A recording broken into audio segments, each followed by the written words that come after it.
কিশোরী যারা রয়েছে আমরা জানি যে এরাই কিন্তু দেশের ভবিষ্যৎ, সুতরাং তাদের মানসিক সুস্থতা এবং শারীরিক সুস্থতা কিন্তু অনেক বেশি গুরুত্বপূর্ণ। আপনার কাছে জানতে চাই যে আসলে কিশোরী বলতে আমরা কি বুঝি? কিশোরী বলতে আমরা বুঝি যাদের বয়স 10 থেকে 19 বছরের মধ্যে, 9 পর্যন্ত তাদেরকে আমরা চাইল্ডহুডে বসে আসি, 10 থেকে 19 পর্যন্ত যারা আছে তাদেরকে আমরা কিশোরীর আওতায় ফেলি।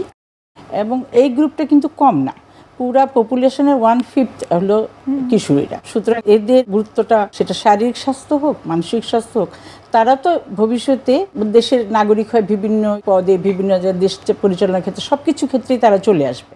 তো তাদের যদি শারীরিক এবং মানসিক স্বাস্থ্যটা পুরো পরিপূর্ণ সুস্থভাবে না বেড়ে ওঠে, তাহলে তো সেটা সমস্যা হয়ে দাঁড়াবে।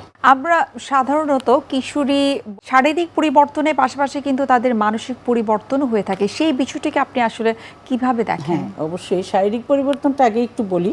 শারীরিক পরিবর্তনে যেরকম আসে, হরমোনের কারণে তার বডির চেঞ্জ হচ্ছে, ওই সময় কিশোরী মেয়েরা তখন তাদের মেনস্ট্রুয়েশন হচ্ছে, মাসিক হচ্ছে, এবং বডির যে চেঞ্জ হচ্ছে, তাদের মানসিক সাথে সাথে তাদের তো মানসিক চিন্তাধারাও চেঞ্জ হচ্ছে, তাদের ইগো বেড়ে যাচ্ছে, তখন তারা অন্য একটা তারা ভাবতেছে তারা অনেক বড় হয়ে যাচ্ছে। সুতরাং সব কিছুই তারা সহজেই তাদেরকে যে সব কিছু বলে তাদেরকে রাগ করে কিছু করা যাবে তা না, তাদেরকে বুঝাইতে হবে, তাদেরকে শিখাইতে হবে যে তাদের স্বাস্থ্যটা, যেমন আজকাল দেখেন অনেক কিশোরী মেয়েরা যারা খুব খাওয়া দাওয়ার প্রতি খুব বাইরের খাবার, ফাস্টফুড খুব খেতে চায়, এবং ফলে তারা অনেক ওয়েট গেইন হয়।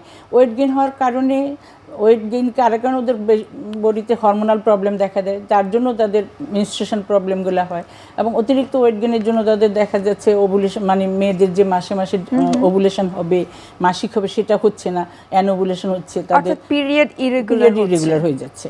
আবার ওদিকে তারা ধরেন বেশি যখনই তারা অনেক ওয়েট গেইন হচ্ছে, তাদের এক্সারসাইজও না হচ্ছে, না খাওয়া, এদিকে তাদের যে যে সুস্থভাবে বেড়ে ওঠাটা সেটাও কিন্তু হচ্ছে না। তারা সব কিছু থেকে ধরেন ওয়েটের কারণে হোক, এর কারণে তো তারা পিছিয়েও যাচ্ছে, এবং বাইরে বেরোচ্ছে, খেলাধুলা বা এক্সারসাইজ এগুলোর প্রতি খুব একটা সচেতন হচ্ছেন। এইটা একটা তাদের বড় প্রবলেম। আর মানসিক প্রবলেম বলতে তো সেটাই যে তাদের ইগোটা বেড়ে যাচ্ছে, তাদেরকে সেভাবে কিছু বলতে গেলে তারা করতেছে, হ্যাঁ, খুব সেন্সিটিভ হয়ে যাচ্ছে। তো তাদের জন্য দরকার হলো জাস্ট কাউন্সিলিং, তারপরে একটা টেন্ডার লাভিং কেয়ার, যেভাবে তাদেরকে বোঝানো, সেটা তাদের কি করতে হবে, তারা অনেক সময় বুঝতেই পায় না যে তাদের কতটুকু করা উচিত, কতটুকু করা উচিত না, সেটা অবশ্য আমাদের দেখা উচিত। এবং আমরা এটাও বলবো মায়েদেরকে, বিশেষ করে কিশোরী মেয়েদের মারা যখন দেখবেন যে তার মেয়েটা, তার প্রবলেম হচ্ছে, মেনস্ট্রুয়াল অ্যাবনর্মালিটি হচ্ছে, অথবা অনেক ওয়েট গেইন হয়ে যাচ্ছে, অথবা তার বিহেভিয়ারাল কোনো চেঞ্জ হচ্ছে, তাহলে অবশ্যই একটু দরকার হলে ওনারা কাউন্সিলিং করার জন্য ডাক্তারদের শরণাপন্ন হবেন। আর আরও কিছু প্রবলেম আছে আমাদের, যেমন আমাদের যিনি সোসাইটিতে এখন যে এখন আগের তুলনায় তো সোসাইটি একটু অন্যরকম হয়ে যাচ্ছে, তারা ফ্রি মিক্সিং হচ্ছে, ফ্রি মিক্সিংয়ের জন্য অনেক প্রবলেম আসতে পারে, সেগুলো তাদেরকে বুঝাইতে হবে। তারপরে এই যে সেক্স হাইজিন সম্বন্ধে বা সেক্স এডুকেশনও তাদেরকে একটু দিতে হবে, কারণ এই সময় তো তারা তো বেপরোয়া হয়ে যেতে পারে। সেই জন্য এটা ফ্যামিলির যেরকম দায়িত্ব, সমাজেরও দায়িত্ব, সবারই দায়িত্ব।